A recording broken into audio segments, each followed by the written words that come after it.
Good evening, buenas noches, and thank you for being with us tonight. On behalf of Mitchell Kaplan, the Miami Book Fair, and everyone at Books and Books, I welcome you to a virtual evening with prize-winning journalist Sarah Chayes to dive into her new book on corruption in America and what is at stake, published by Knopf.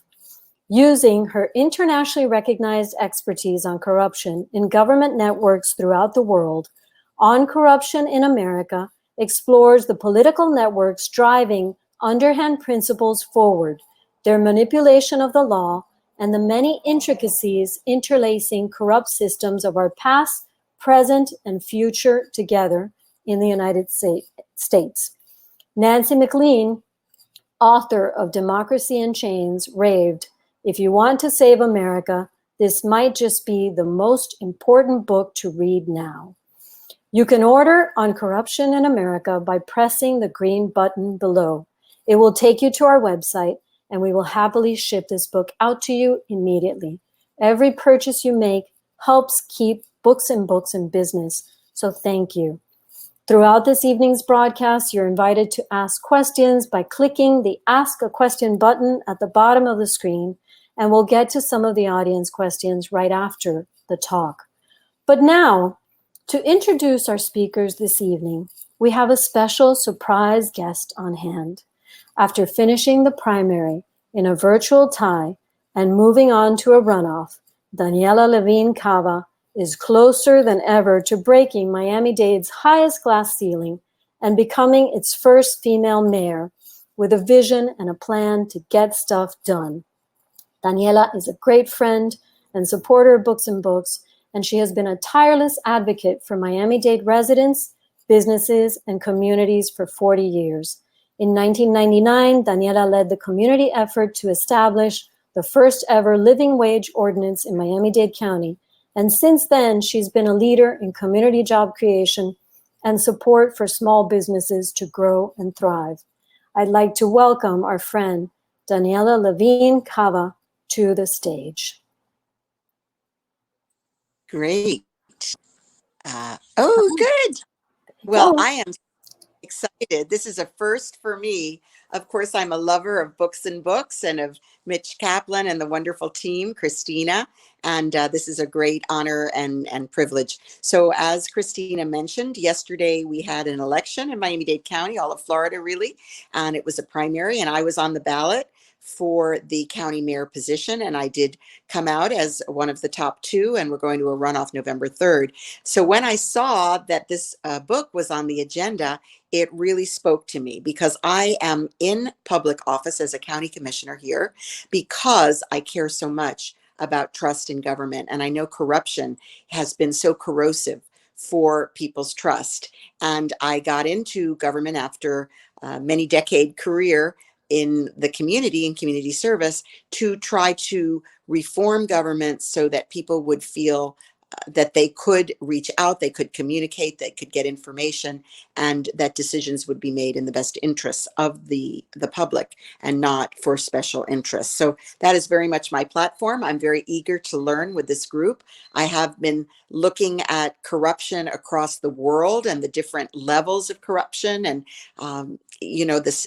there are measurements, and we'll hear some of about that. But certainly, I'm eager to hear the kinds of behind the scenes, how these things happen and how we can end them, because that is my plan and my program. So now just to get on with the important matter at hand, because you did not come to hear me, you came to hear from our wonderful author, Sarah Chayes, and her editor, Victoria Wilson. So Sarah's remarkable trajectory led her from reporting from Paris for National Public Radio to working on the ground in Kandahar, Afghanistan, in the midst of a burgeoning insurgency. She served as special assistant to the chairman of the Joint Chiefs of Staff. She's internationally renowned for her innovative thinking on corruption and its implications, and she's examined workings in such countries as Nigeria and Honduras, Uzbekistan, and Nepal. She's advised government officials, business leaders, and reformers from Washington to Canberra. She is the author of The Punishment of Virtue Inside Afghanistan After the Taliban and Thieves of State Why Corruption Threatens Global Security, which it certainly does. And that won the 2016 LA Times Book Prize. She lives in Paw Paw, West Virginia. We are also joined tonight by Sarah's Sarah's editor, Victoria Wilson. She's the senior editor and vice president at Knopf. Among the many authors she's worked with include Walter Abish, Alice Adams, Laura Ulrich, Jane Alexander, Lori Moore, Anne Rice, Christopher Plummer, and many more. She's served on the board of PEN American Center as vice president of the National Board of Review of Motion Pictures and was appointed by President Clinton to the U.S. Civil Rights Commission. Her book, A Life of Barbara Stanwyck, Steel True, 1907 to 1940, Volume 1, was published by Simon & Schuster. She is at work on Volume 2 of A Life of Barbara Stanwyck, 1940 to 1990. Well, that sounds fascinating. And now, without further ado, I welcome Sarah and Victoria to the stage to tell us about corruption in this country and what we can do about it. Thank you, ladies. Daniela, thank you so much for that great introduction. And before we start, I want to say congratulations. We're all rooting for you. And I also want to thank Christina Nosti of Books and Books for doing the spectacular job, and Books and Books for hosting us. And of course, the all-powerful man behind the curtain, Mitch Kaplan. And Sarah Chayes for being here. I just want to show her book on corruption in America. This is what we're here to discuss and celebrate. And this is an important book. I'm very proud to be publishing it, and it looks at, as Daniela has said, at the dangerous networks of corruption of our past, present, and our precarious future, as the United States shows alarming similarities to some of the most corrupt countries in the world.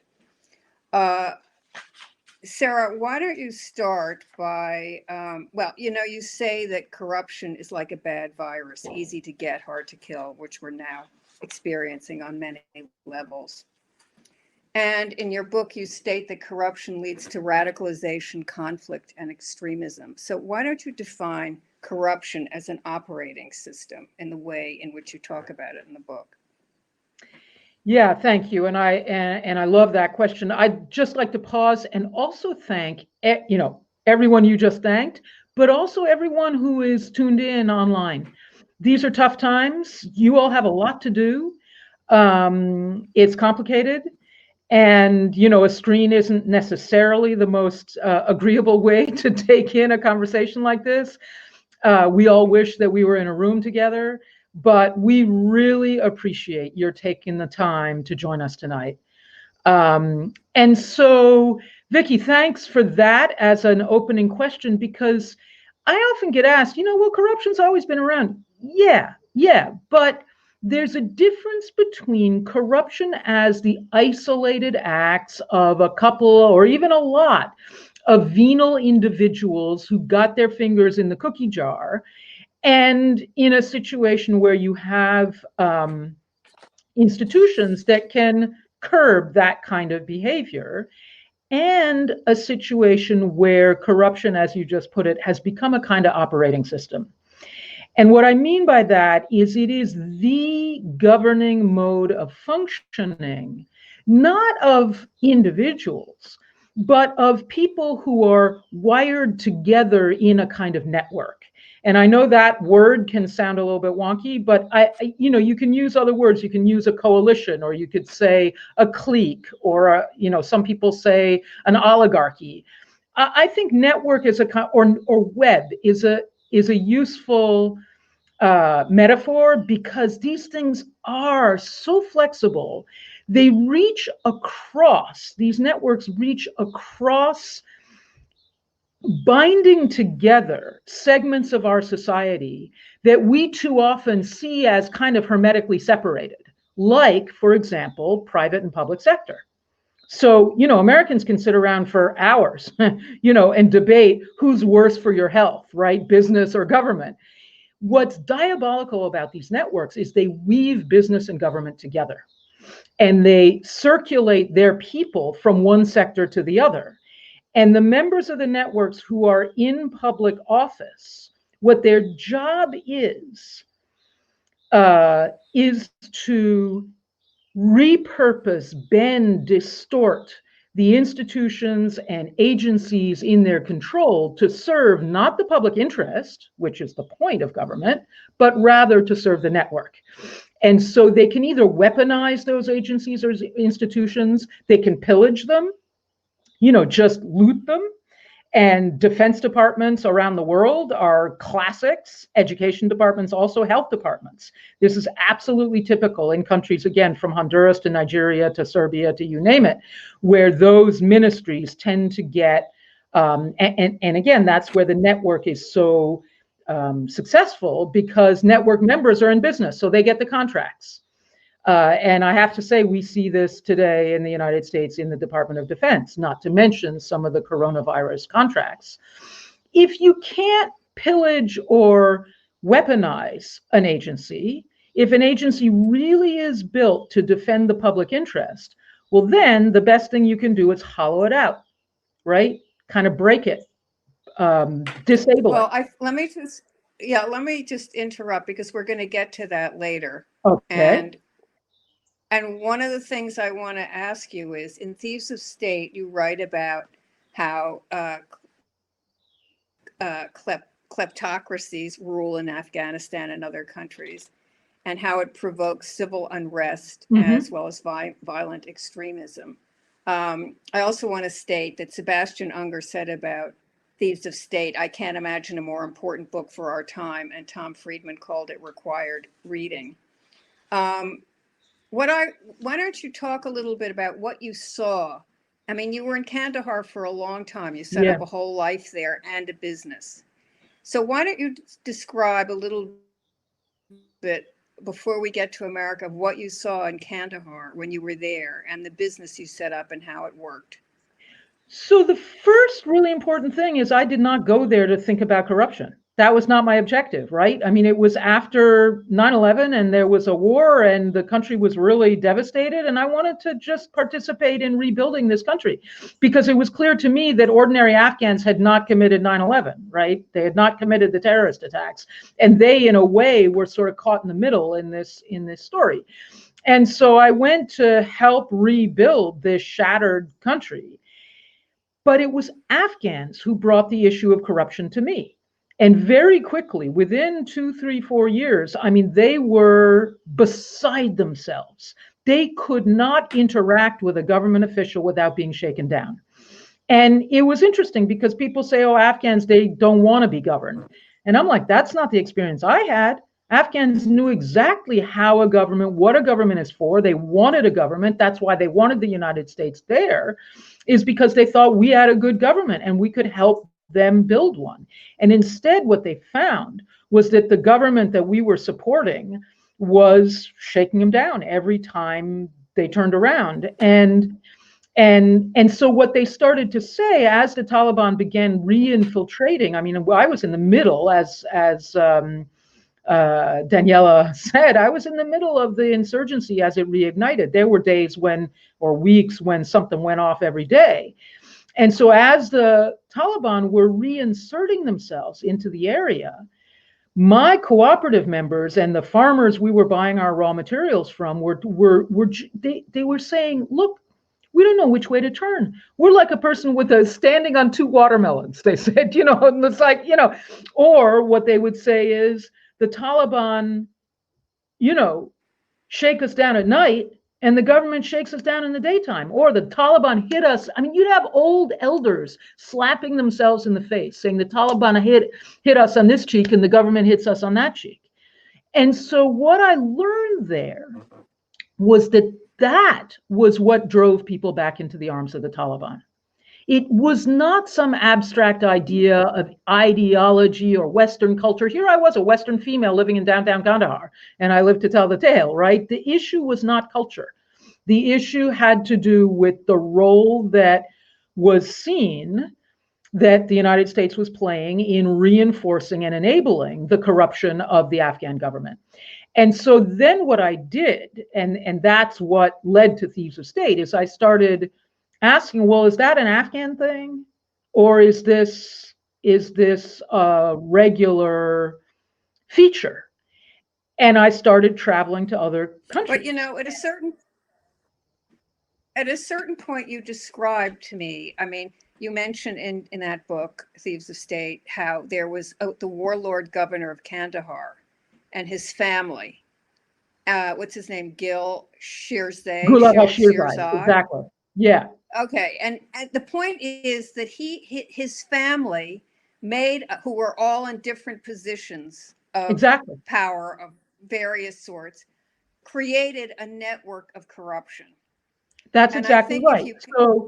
So he and his family and his in-laws and his close friends, his tribe members, they controlled both the governor's office, and, for example, a lot of the construction companies that were getting all the contracts with the American base. So he had a militia that was providing security for the American base, and then the militia would only let their people through to bid on contracts. Meanwhile, there was an upstanding police chief who was not part of this network, and Shirzai's men were sometimes at war with the police. Eventually, that police chief got assassinated. Go ahead. Well, I was going to say, so that is the integration of the network across public and private sectors, right. And indeed, at that time in Kandahar, the criminal sector, because guess who was running the opium business? Right. And so drug trafficking, traffickers in particular, and you have this militia, which was not a properly constituted, instrument of force. It was basically illegal. So that's another thing that these networks always try to do, is dispose of some instrument of force that ideally is kind of deniable, right? So you see this again all over the place, the area boys in Nigeria and assassins in Honduras. But the other thing that I focus on in Thieves of State, so I do talk about that horizontal integration, but also vertical integration, meaning when a police officer shakes you down for a bribe, he's not just putting it in his own pocket. This goes back to operating system. He doesn't get his job as a police officer unless he kicks some of that bribe money up the chain. And so there's this deal that holds corrupt networks together. Loyalty and money coming up from the bottom in return for protection coming down from the top. And so you always see these corrupt networks having to control the justice sector, the justice function, because they need to be able to use the courts and all of that stuff to both punish their, potential opponents, but also to ensure the impunity of network members. And that's a huge feature. So what you're just, even as you're describing this now, and I've read your book, I don't know how many times, the feeling in my stomach is what you're describing is a sort of fabric that's impermeable. You cannot get through it. And that's what makes people crazy, that there's no way through it. And the next question that I wanted to ask you is, what was the moment that you saw what was happening in other third world countries like Afghanistan, Honduras, Nigeria, Azerbaijan, Nepal, Cameroon, Egypt, where you looked at that and you suddenly saw that what you had seen there was now beginning to happen in the United States? There is an epilogue in Thieves of State in which I touch upon this, because Thieves of State says, if there's no recourse for ordinary citizens against corruption in a civic way, they will be driven to extremes. And the Taliban was one extreme, Boko Haram was another, the explosions of the Arab Spring, etc. There are all kinds of extremes that people go to. And so the epilogue was a warning saying, already then I said the United States is on this continuum, and if we're not careful, the American population is going to go to extremes too. But I think a really significant turning point for me, which is the prologue of On Corruption in America, was the Supreme Court decision in the case of Bob McDonnell. I don't know how many people remember that, but it was a case that came down in the end of June 2016. So we were all thinking about the presidential election, and Brexit had just happened. And so I don't blame people if they didn't notice it. I kind of had a weather ear to it because of this concern that I have about corruption. And Bob McDonnell, I mean, it was open and shut corruption. There was a quack, pharma guy who had used to be in tobacco. And then, of course, he decides to make a killing in pharma instead of tobacco, like the greatest industries, right? And it was obviously some quack pill that he was trying to peddle. But he really wanted clinical trials so that he could peddle it for more money.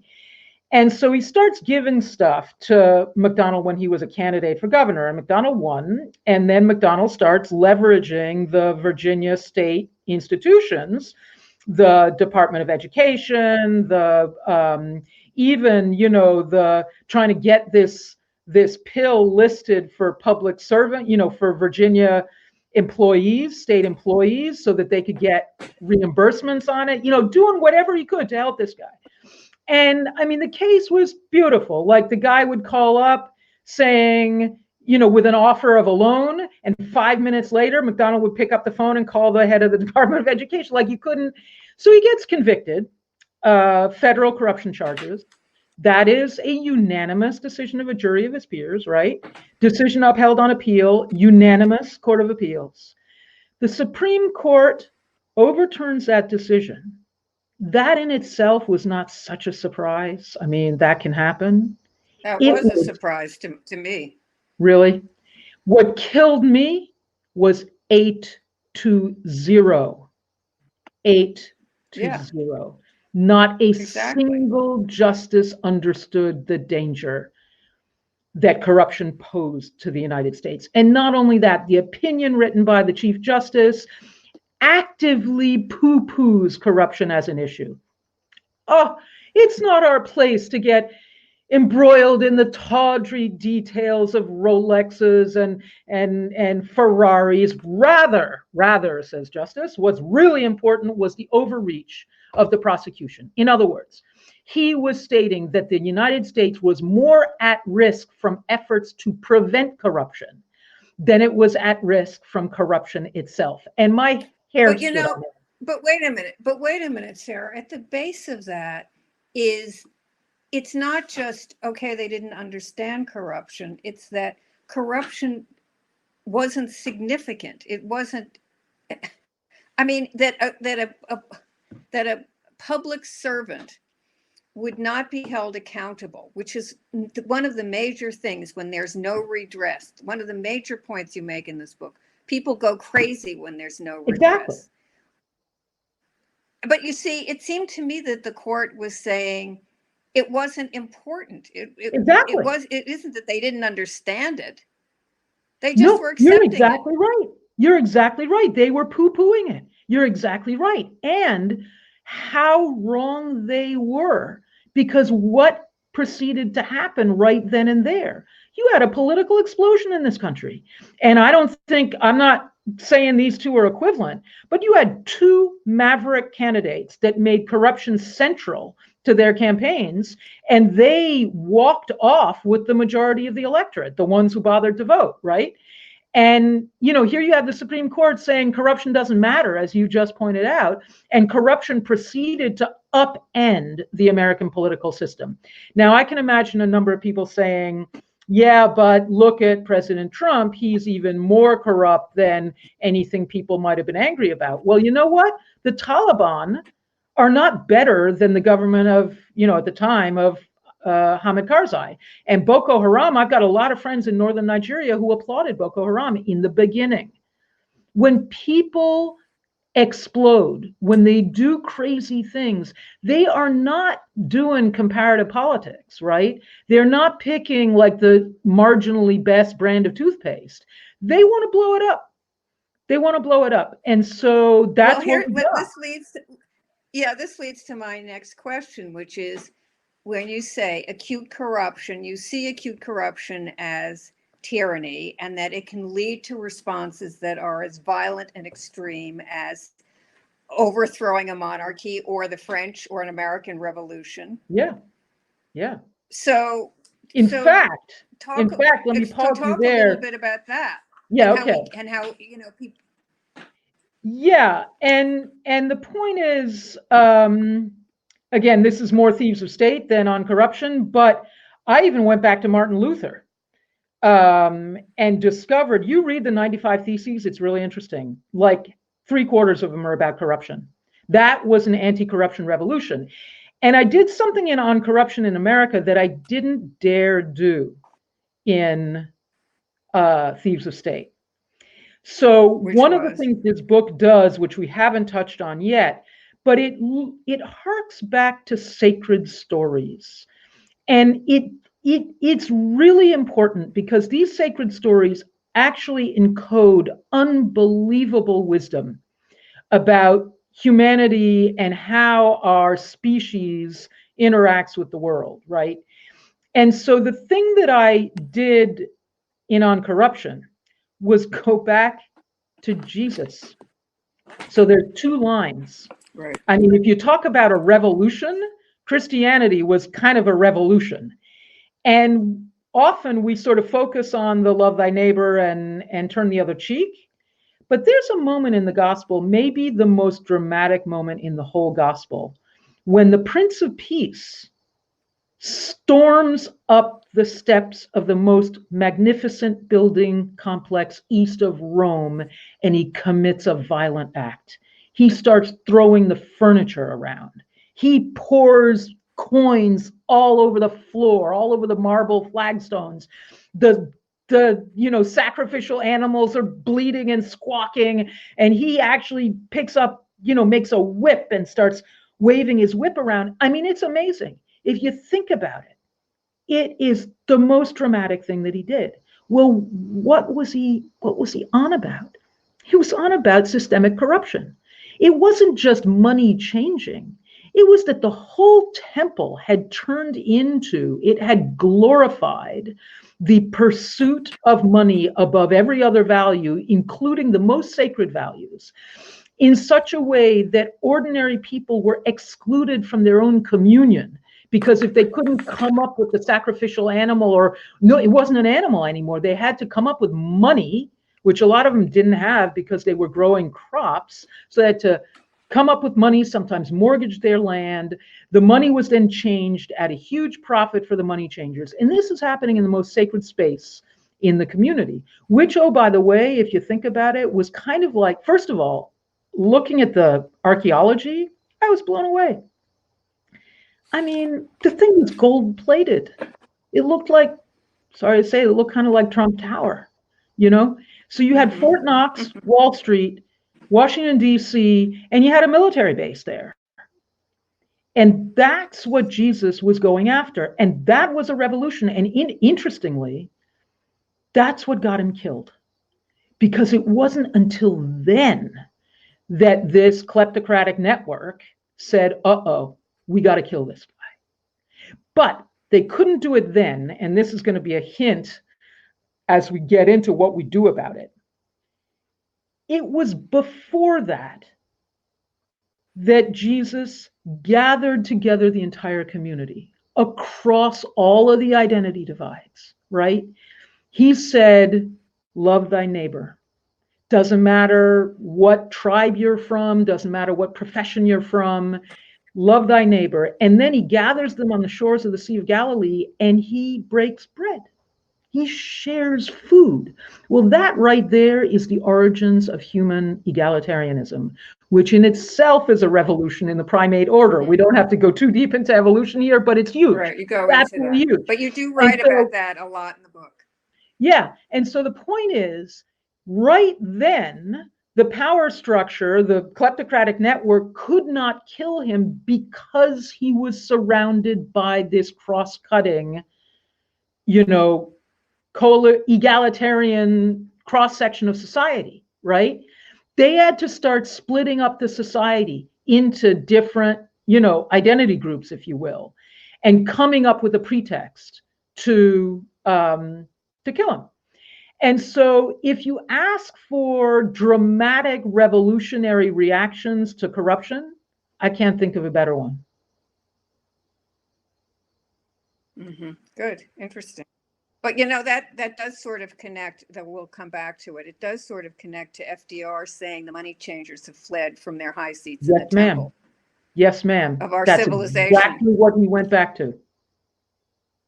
Okay, all right. So look, so going from Jesus and making a radical jump, you say that money is rooted just as deeply in the American identity as democratic principles. In fact, the two are entangled. And I was thinking, I published this book on the Patriot Pirates. Those. Oh yeah, I used it. And there are those people who helped win the War of Independence. They seized those ships, the ships bringing over goods, etc., and they made fortunes. But in addition, they made their fortunes from that, which is, you can't get any more connected to the two of democratic principles and the American identity. But my question has to do with, the Gilded Age, which produced the systematic corruption and leading to the trusts. And it involved finance, and your point that you talk about so eloquently and brilliantly in your book, involving finance, energy, and real estate, and how it affected the federal and state government. So talk a little bit about what these robber barons, Carnegie, Morgan, Jay Cooke, et cetera, set in motion.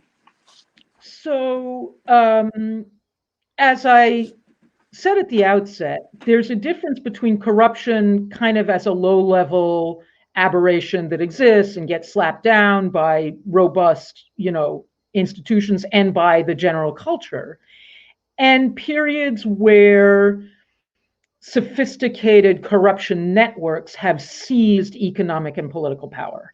And the last time the United States, and frankly, much of the world had this syndrome this bad, was in the Gilded Age, understood broadly.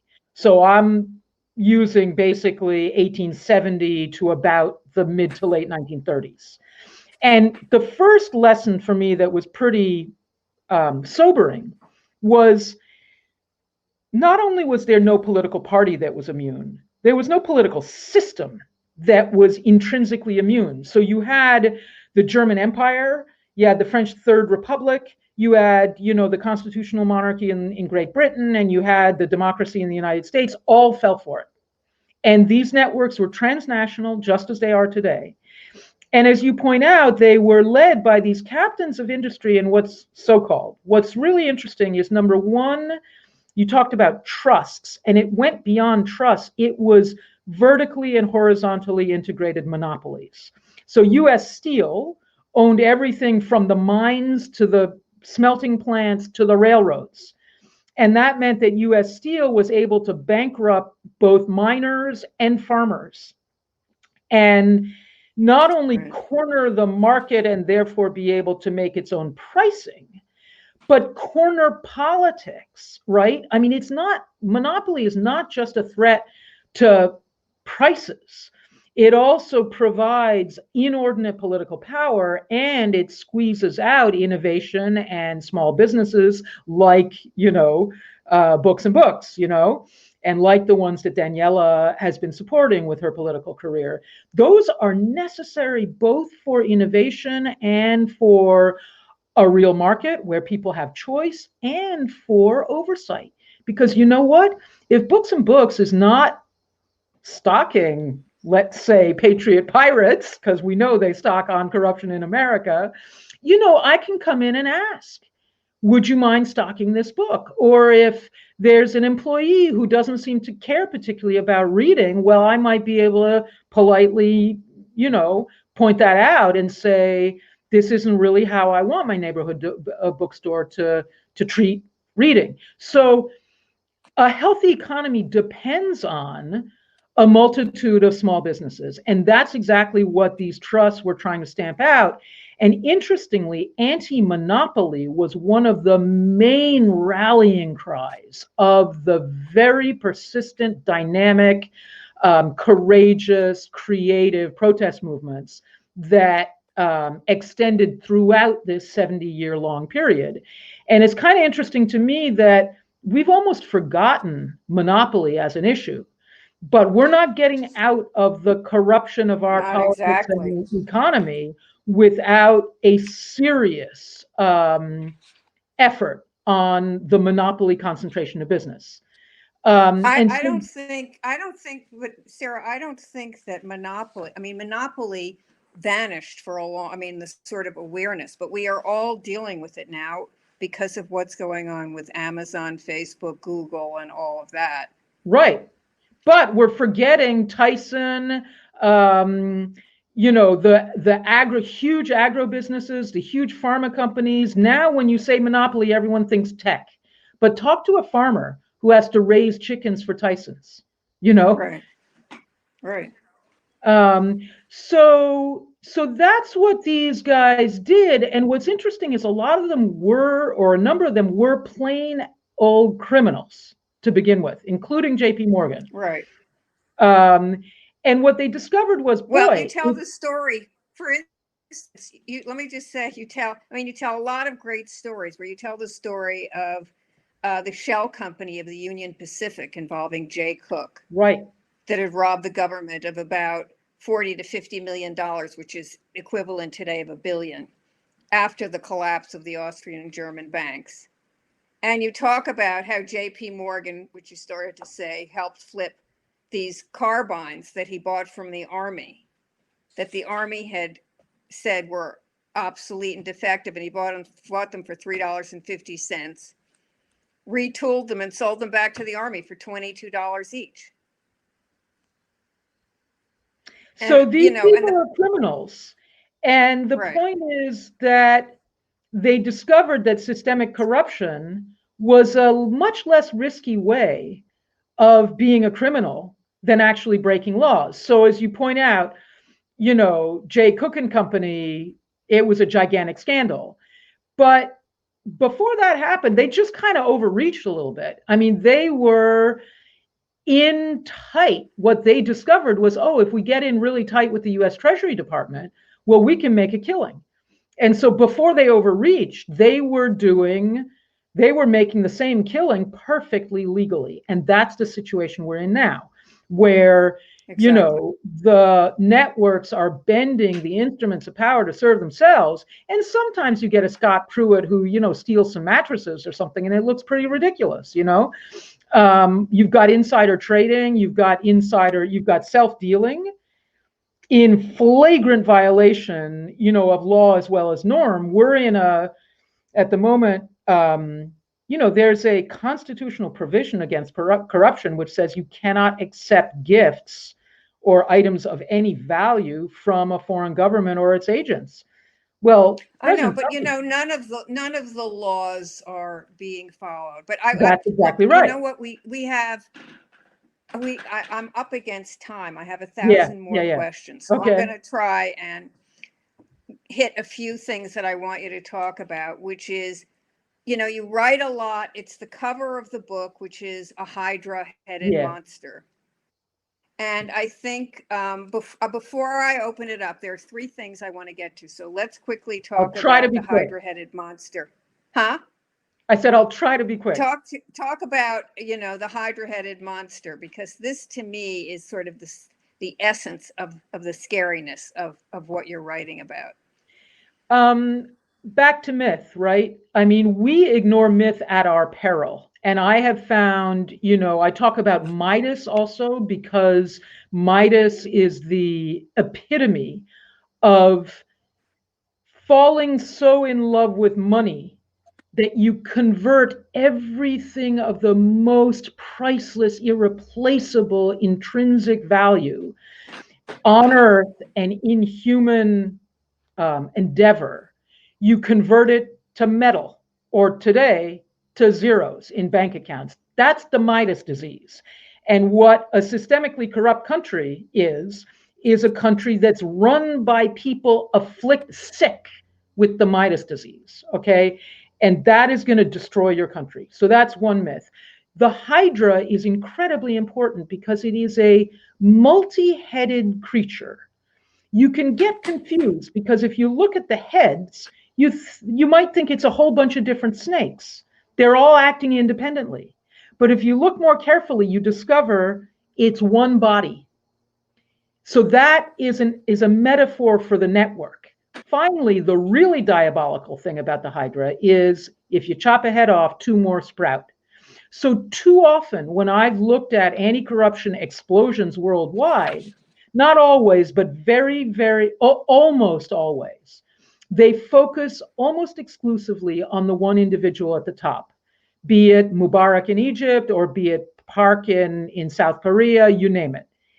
And, the protesters are overjoyed when they succeed and topple that individual. And they somehow think that magically life is going to get better and a proper public interested government is going to spring up in the wake of that one. Well, no, because that was only one head of the Hydra. And the Hydra is able to reconstitute itself and sprout a couple more heads. And that, for me, is a really important object lesson for the United States. Whether we think Hillary Clinton somehow is the top head of the Hydra, or whether we think, or Biden today, or whether we think Donald Trump is the main head of the Hydra, we can't just content ourselves, as hard as that will be, we can't content ourselves with cutting that one head off. The Hydra is not gonna stay dead unless we address the whole beast. Okay, so one of the things that this is the second thing before I get to the last thing that I want to talk to you about, is talk a little bit about the networks of corruption of people which you discuss again brilliantly in the book, and sort of, it's very powerful. You discuss Madeleine Albright, Mitch McConnell, the Sackler family, the DeVos family, Steve Mnuchin, Wilbur Ross, the Koch family, and of course, Jeffrey Epstein, Trump, the Clintons. I mean, you could pick any of those, and, if you would talk a little bit about that. Point. The really important point is you can pick anyone. And, starting with this administration, I just randomly, I started with the alphabet. The first guy in the cabinet was Acosta. This was way before the Epstein case had broken open, right? And I start tracing Acosta. And I find, Kavanaugh, Gorsuch's mother, who worked in the Reagan administration and was basically trying to cripple the EPA in the Reagan administration. I get Starr, I get Alan Dershowitz, Harvard professor. I mean, it goes on.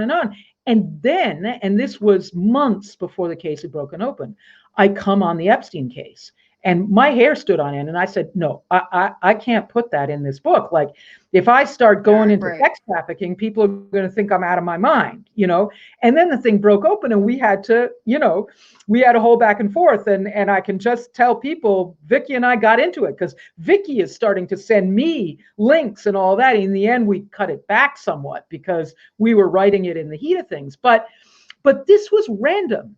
And I had no idea that Acosta was linked to these two justices of the Supreme Court, who were also, both of them linked to Anthony Kennedy, whose son was President Trump's loan officer.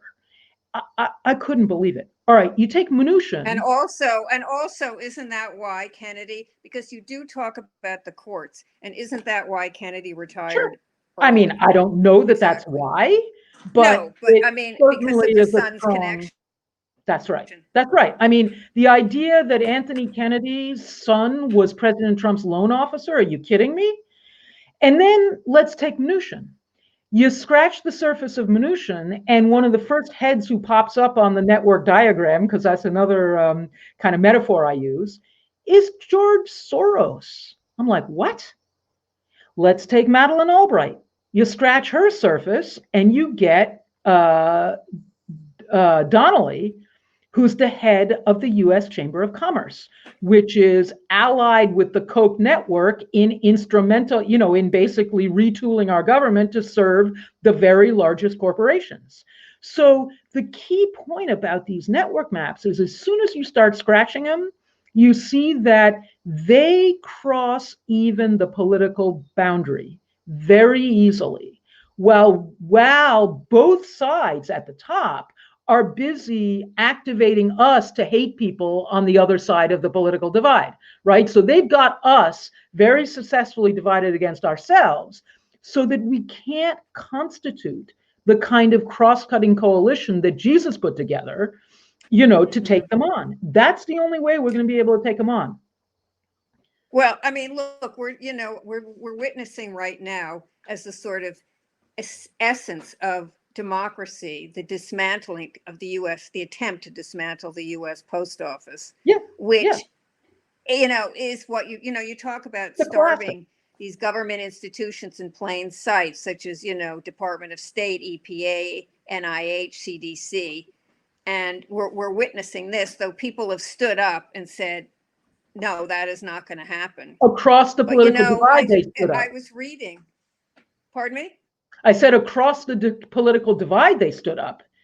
And that's the main reason they backed down so fast. Because these people, in a certain way, are bullies. And if you stand up and focus, then they back down. I mean, I don't know if you were aware of this, but I was shocked at this, that the Tribune Company closed down 5 newsrooms, including the Daily News. Just shut it down. Not just, for now, but permanently.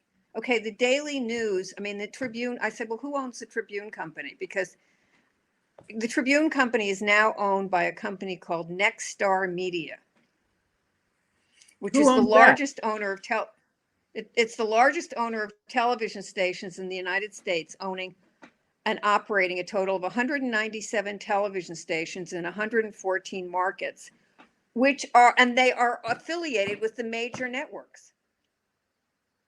And they're closing the newsrooms. And if they're closing the newsrooms, you're starving the collective power to know and to share knowledge. Exactly. And who owns that conglomerate? Could you find out? A chance. I haven't gotten there yet. Well, it's often very difficult to find out. That's another. So there's a chapter in this, or a part of a chapter on corruption, which talks about the Hydra's countermoves or the network's countermoves. And that's really important too. They are bullies. They will back down if we can get a cross-cutting coalition to stand up to them. Right. But they don't lay down. They've got a lot of very clever tactics. They will sacrifice a head if they have to. But they work hard to try not to. They will come in another form. Right. And they try not to sacrifice that head. And so one of the really important tactics they deploy is secrecy. So it gets to be hard to find out who owns a corporation like that, who's doing that to you, to the Daily News, right? So. All right. So look, you have a great quote. It's not in this book, but it's a great quote. You say, we are Americans. We don't get a democracy because God hands it to us. We get a democracy because we demand it, we defend it, and we insist on it. We need to speak up when our very system of government is in danger. And, you mentioned a little bit about how we strike back. And the striking back is, the first thing is awareness as a cross-section, and then acceptance, and then action. Now, look, the last thing I want to do, because I'm really tight on time, and I'm sure people have a lot of questions, because it's at a bookstore. I'm sure there are people who have questions about your writing of this book. So I have a few questions about that, which is, what did you learn by writing the book about writing and about you? Wow, that I wasn't expecting that one. And it's a challenging question with a fairly personal answer, which is, this was a hard book to write. this book really put me through it. And it put me through it on a number of levels. One was visceral, as you know, and maybe not anyone listening knows. I mean, I was physically nauseated while I was writing this book. I would have to take a break between sections because I couldn't do anything. And I thought about that hard. And I think it's one thing to know something in your prefrontal cortex. I kind of expected that this is what I was going to find. That's why I proposed to you that I write this book. But it's something else when you really get down there and bathe in it. And you really take down your even, I want to say, unconscious notion that we're different somehow intrinsically, we Americans. So that was one piece. And the other piece was I wasn't as confident of my ability to add value to this conversation. When I'm sitting in downtown Kandahar, I know I'm the only person who can write about that, And, I mean, I feel like I wrote Thieves of State in an interesting way because I do more of that on corruption in America. I was trained as a historian, and so I always have a weather eye to history. And that's unusual. It's unusual. Bookstores often don't know where to file my books, and editors who aren't as creative as you are sometimes dislike. You're supposed to be writing current events. Why? I mean, frankly, my first book, the editor said there's too much history in this book. I said, what do you mean there's too much history? And she said, well, you're not a historian. And I said, well, yes, I am, actually. That's my training. And you, bless you, were creative enough in seeing this proposal to say, wow, it's very important to weave together history and current affairs, that too often they're stovepiped. And that's a rare editor. Nevertheless, On Corruption, I was venturing onto ground that a lot of people had plowed. And so there was deep, frankly, insecurity about whether I had something to add here. In the end, I feel like I did. And that was a difficult road to come along. And so I did a lot of work on the creative process and how sometimes it's not, the inspiration, sometimes it's showing up. There's a fantastic What surprised you the most about the process of writing the book? How difficult it was. I did not expect it to be that difficult. Now, there were plenty of things I learned, and when I learned things like, everything from the Gilded Age to, in particular, the historical and mythological aspects, those were really fun to learn about. How bad we have the Midas disease and the Gilded Age corruption syndrome, that was not fun to learn about. But I would say in terms of the creative process, I think all of us, every human being is creative. And we all know what it feels like to be in flow. We've all been in flow, doing something creative. And you kind of know when you're in flow, and you kind of know that the result is going to be something good. What this book confirmed is that even at those moments when you're not in flow and you doubt yourself and you're putting in the time and kind of flogging yourself to do the work, the result, and working really hard, like making a conscious effort to be unusual and creative in the way that you're framing something or the way you're articulating it. Sometimes you feel like if there's labor here, the result, if there's noticeable labor here, the result can't be good.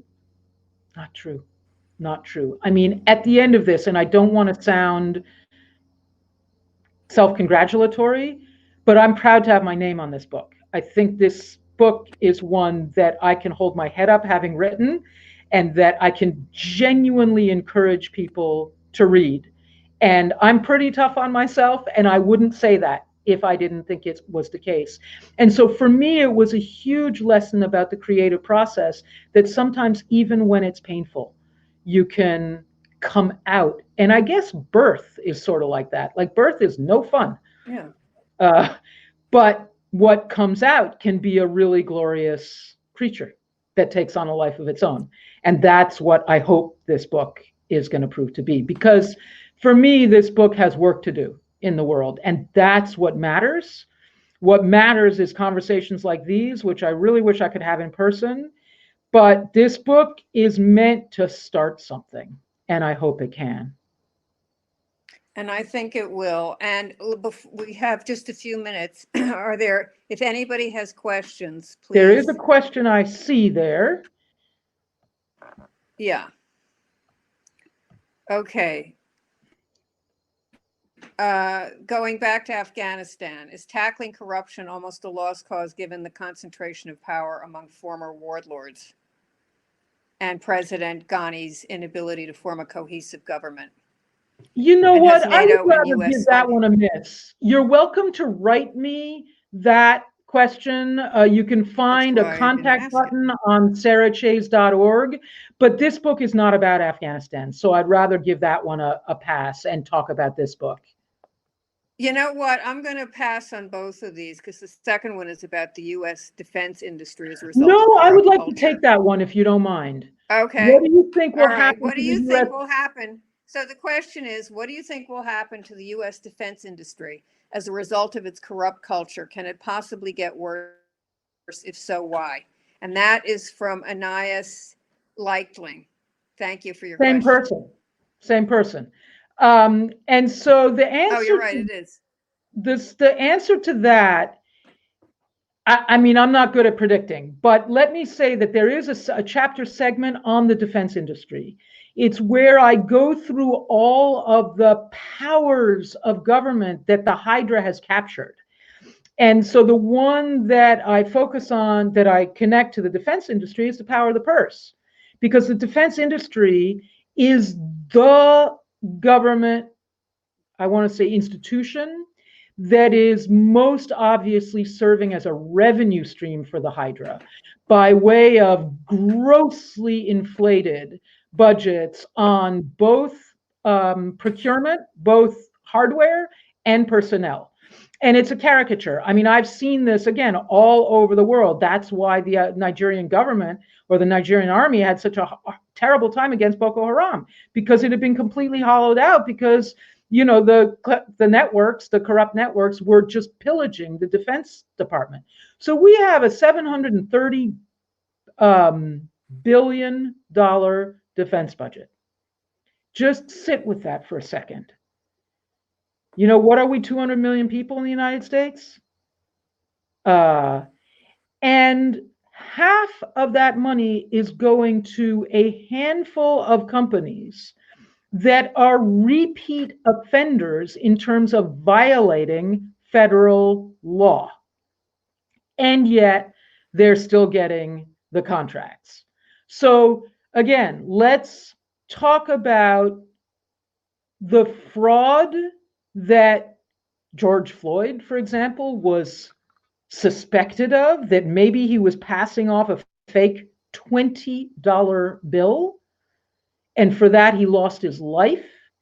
We've got, Lockheed Martin and, Raytheon and companies like that who have been defrauding the US government to the tune of millions of dollars, who keep getting the contracts. They keep getting rewarded. Okay, that's called capturing the power of the purse. Now, the problem is that it results in shoddy merchandise. So it's back to JP Morgan. We've got tanks that don't work. We've got helmets that are killing our soldiers. I mean, that's the result, right?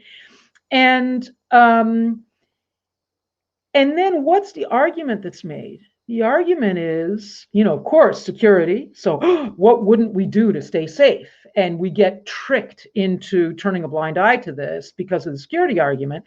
But we also get tricked by the jobs argument. Really? We believe in a federally funded jobs program in this country? if that's the case, if that's what we're talking about here, well, I got a lot of things that I would rather spend federal dollars to employ people to do than make shoddy aircraft.